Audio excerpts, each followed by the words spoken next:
صحیح بخاری میں یہ حدیث موجود ہے. حضرت امام بخاری نقل کرتے صحیح بخاری کی حدیث نمبر 773 صحیح بخاری میں بھی ہے اور جامع ترمذی میں بھی یہ حدیث موجود ہے.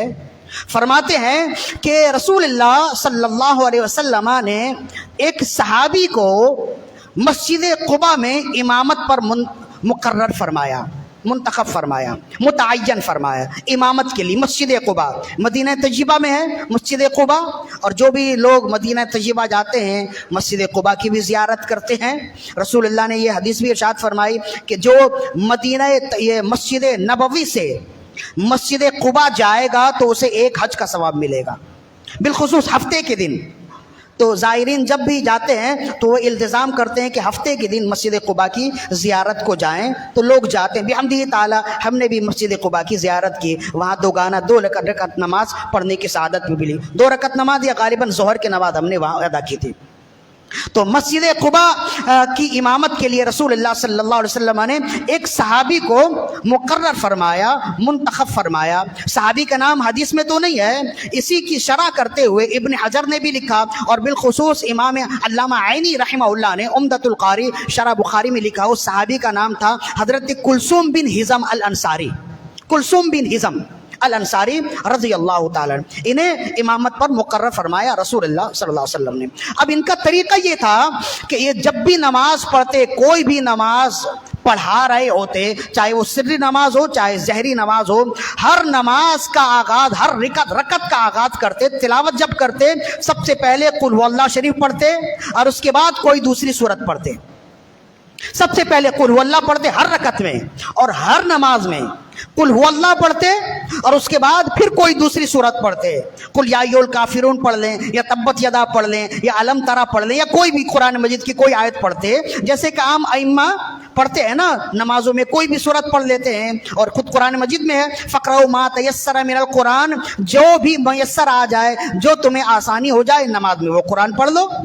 تو حضرت کلثوم بن ہزم الانصاری رضی اللہ تعالی عنہ کا طریقہ تھا کہ وہ ہر نماز میں، ظاہر ہے کہ سری نماز میں تو آواز تو پیچھے آتی نہیں، تو لوگوں کو پتہ نہیں چلتا ہے وہ کیا پڑھ رہے ہیں، لیکن فجر کی نماز میں، مغرب کی نماز میں، عشاء کی نماز میں جہری نماز ہے، تو وہ ہر رکعت میں قل هو اللہ پڑھتے اور اس کے بعد کوئی دوسری سورت پڑھتے.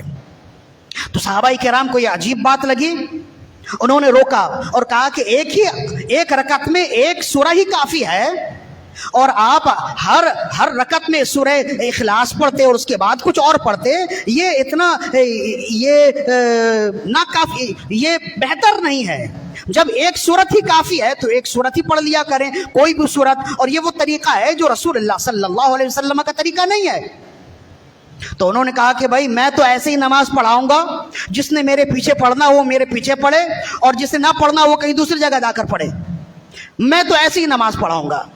تو کہتے ہیں جب صحابہ کرام، ظاہر ہے کہ وہ صحابہ کرام کی زمین تھی اور صحابہ کرام کا علاقہ تھا. کلثوم بن ہزم وہ کہ معمولی آدمی نہیں تھے، مسجد قباء کے امام ہیں. اور رسول اللہ نے جب ہجرت فرمائی، جب مدینہ طیبہ پہنچنے سے پہلے مسجد قباء کی طرف آپ پہنچے تھے نا، تو مسجد قباء جب آپ پہنچے تھے تو کلثوم بن ہزم الانصاری رضی اللہ تعالیٰ عنہ کے گھر میں ہی آپ نے قیام فرمایا تھا. تو میزبان رسول بھی ہیں، جیسے حضرت ابو ایوب الانصاری ہیں میزبان رسول ہیں، تو یہ بھی میزبان رسول ہیں، بڑا مقام و مرتبہ ہے. تو فرمائے بھائی میں تو ایسی نماز پڑھاؤں گا، جسے پڑھنا ہو میرے پیچھے نماز پڑھے، جسے نہ پڑھنا ہو تو کہیں دوسری جگہ جا کر پڑھے.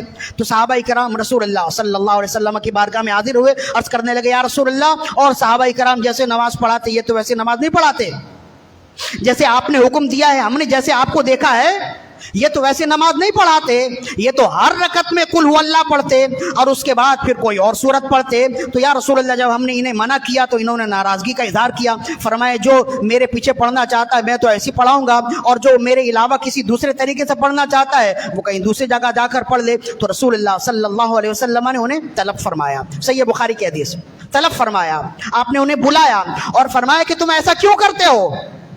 جیسے عام لوگ نماز پڑھتے ہیں ایک رکعت کے لیے ایک سورہ ہی کافی ہے یا کسی بھی سورت کی چند آیات کافی ہیں، تو کیا تمہارے لیے اتنا کافی نہیں کہ چند آیات پڑھ لو یا چند ایک چھوٹی سورت پڑھ لو؟ ایسا کیوں کرتے ہو کہ ہر رکعت میں سورہ قل هو اللہ احد پڑھتے اور پھر اس کے بعد کوئی اور سورت پڑھتے ہو؟ تو عرض کرنے لگے یا رسول اللہ صلی اللہ علیہ وسلم، مجھے اس سورت سے حد درجے کی محبت ہے، بس اس محبت کی وجہ سے میں ہر رکعت میں سورہ اخلاص پڑھتا ہوں. تو اب ہونا تو یہ چاہیے کہ رسول اللہ صلی اللہ علیہ وسلم انہیں ڈانٹیں اور فرمائے کہ کیا تم مجھ سے زیادہ محبت کرنے والے ہو سورہ اخلاص سے، یا کیا تم صدیق اکبر سے زیادہ سورہ اخلاص سے محبت کرنے والے، یا کیا تم عمر بن خطاب سے سورہ اخلاص سے زیادہ محبت کرنے والے، مولا علی سے محبت کرنے والے. کوئی یہ عمل نہیں کرتا، تم کیوں کرتے ہو؟ لیکن معاملہ کچھ اور ہوا. رسول اللہ نے فرمایا ادخلک ایاہ الجنت، اللہ رب العزت نے اس صورت سے محبت کے سبب تجھے جنت میں داخل کر دیا. میلاد یہاں ثابت ہے. میلاد کہاں لکھا ہے؟ میلاد یہاں لکھا ہے. تو دیکھیں کہ مسئلہ یہ ہے کہ حضرت کلثوم بن ہضم الانصاری رضی اللہ تعالیٰ عنہ نے وہ عمل کیا کہ نہ رسول اللہ نے بیان کیا نہ قرآن میں موجود ہے. قرآن میں تو موجود نہیں ہے، اور نہ ہی رسول اللہ نے اس کا حکم دیا، نہ آپ نے کبھی عمل کیا، اور نہ کسی صحابی نے عمل کیا. تو حضرت کلثوم بن ہضم رضی اللہ تعالیٰ عنہ کا یہ عمل نہ قرآن میں ہے، نہ رسول اللہ نے بیان کیا، نہ چار یار نے یہ عمل کیا. اس کے باوجود یہ تنہا عمل کرنے والے، اس کے باوجود آج تک کسی نے انہیں بدعتی نہیں کہا کہ بھئی یہ تو بدعت ہے، کہ رسول اللہ نے بھی نہیں کیا. بات سمجھ میں آ رہی ہے آپ کو؟ کوئی مشکل پوائنٹ تو نہیں ہے، بہت آسان ہے، اور ہم نے اسی وجہ سے اس پوائنٹ کو لیا. ورنہ میلاد کہاں لکھا ہے؟ ہمارے پاس 450 کتابوں کی لسٹ موجود ہے جہاں میلاد لکھا ہوا ہے. لیکن یہ الزامی جواب ہے کہ میلاد کہاں لکھا ہوا ہے. حضرت کلثوم بن ہضم الانصاری رضی اللہ تعالی عنہ کا یہ عمل جہاں لکھا ہوا ہے میلاد وہیں لکھا ہوا ہے. تو آپ کہیں گے حضرت کلثوم بن ہضم الانصاری کا عمل وہ تو ان کا اپنا عمل تھا. تو جب ان کا اپنا عمل تھا تو رسول اللہ صلی اللہ علیہ وسلم نے انہیں جنت کی بشارت کیوں دی؟ فرمایا قرآن سے محبت کی وجہ سے. اگرچہ رسول اللہ نے نہیں فرمایا، نہ خود قرآن میں موجود، نہ کسی صحابہ سے ثابت، لیکن چونکہ انہوں نے قرآن سے محبت کی وجہ سے ہر رکعت میں سورہ اخلاص کی تلاوت کی، رسول اللہ نے فرمایا کہ اس کے لیے جنت واجب ہو گئی. قرآن کی محبت کی وجہ سے کہیں کچھ لکھا ہوا نہیں ہے. اگر کلثوم بن ہضم محبت کی وجہ سے جنت ہونے کے حقدار ہوتے ہیں، جنتی ہونے کے حقدار ہوتے ہیں، تو صاحب قرآن سے محبت کی وجہ سے اگر ہم میلاد کرتے ہیں، جلوس نکالتے ہیں، تو پھر ہم پر الزام کیوں ہوتا ہے؟ یہ بھی تو کہیں لکھا ہوا نہیں. حالانکہ میلاد کی دلیل بہت جگہ لکھی ہوئی ہے، لیکن صاف الفاظ میں یہ سمجھ لیجئے اگر مان بھی لیں کہیں لکھا ہوا نہیں ہے تو ہم یہ عمل کیوں کرتے ہیں؟ رسول اللہ سے محبت کی وجہ سے کرتے ہیں نا.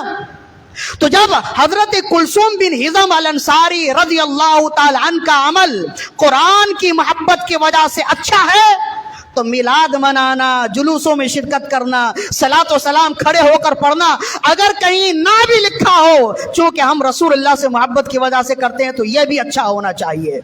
اگر میلاد منانے والوں پر الزام آئے گا تو کلثوم بن ہضم پر بھی الزام آئے گا، اور یہ صحیح بخاری کی حدیث ہے، کوئی اسے جھٹلا بھی نہیں سکتا.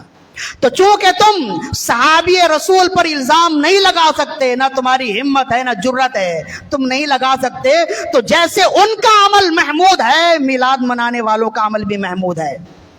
بھئی کسی صحابی نے نہیں کیا. ہمیں یہی کہا جاتا نا جب ہم کہیں جناب ہم محبت میں کرتے ہیں، ہم عاشق رسول ہیں، جلوس نکالتے ہیں، میلادوں میں شرکت کرتے ہیں، تو کہتے ہیں آپ صحابہ کرام سے زیادہ بڑے عاشق رسول ہیں، آپ حضرت صدیق اکبر سے بڑے عاشق رسول ہیں. انہوں نے تو جلوس نہیں نکالی، آپ جلوس نکالتے. انہوں نے تو اس طرح کا میلاد نہیں کیا، آپ میلاد کرتے. تو ہم یہی کہیں گے کیا حضرت کلثوم بن ہضم الانصاری امام قبا حضرت رسول اللہ صلی اللہ علیہ وسلم سے زیادہ عاشق قرآن تھے؟ حضرت صدیق اکبر سے زیادہ سورہ اخلاص سے محبت کرنے والے تھے. مولا علی جو باب علم کا دروازہ ہے ان سے زیادہ سورہ اخلاص سے محبت کرنے والے تھے. کسی صحابی نے عمل نہیں کیا تو حضرت کلثوم بن ہضم الانصاری نے یہ عمل کیوں کیا؟ تو کہتے ہیں ان کا عمل تو رسول اللہ سے محبت کی وجہ سے تھا، قرآن سے محبت کی وجہ سے تھا. تو وہی کہتے ہیں کہ میلاد منانا بھی قرآن سے محبت کی وجہ سے ہے، صاحب قرآن کی محبت کی وجہ سے ہے. اگر ان پر الزام آئے گا تو ان پر بھی الزام آئے گا. اسی الزام کو دور کرنے کے لیے تو فقہاء کرام نے راستہ بند کیا ہے، اور تمام فقہاء کرام نے لکھا کہ ہر وہ عمل اگرچہ قرآن و سنت میں موجود نہ ہو لیکن وہ عمل قرآن و سنت سے ٹکرا نہ رہا ہو، قیامت تک ہر وہ عمل جس سے رسول اللہ کی شان بلند ہوتی ہے، رسول اللہ کی شان کا اظہار ہوتا ہے، اگرچہ قرآن و سنت میں نہ بھی ہو وہ مستحب ہوتا ہے۔ فقہاء کرام نے اسی وجہ سے کیا تاکہ صحابہ کرام نے جو عمل کیا ہے، جو قرآن میں بھی نہیں، حدیث میں بھی نہیں ہے، ان کا دفاع ہو جائے۔ اس لیے کہ اگر اس زمانے کے لوگوں کو جو ریلیوں میں شرکت کرتے، جو قرآن پڑھتے ہیں، اگر ان پر الزام آئے گا تو پھر وہاں پہ بھی الزام آئے گا۔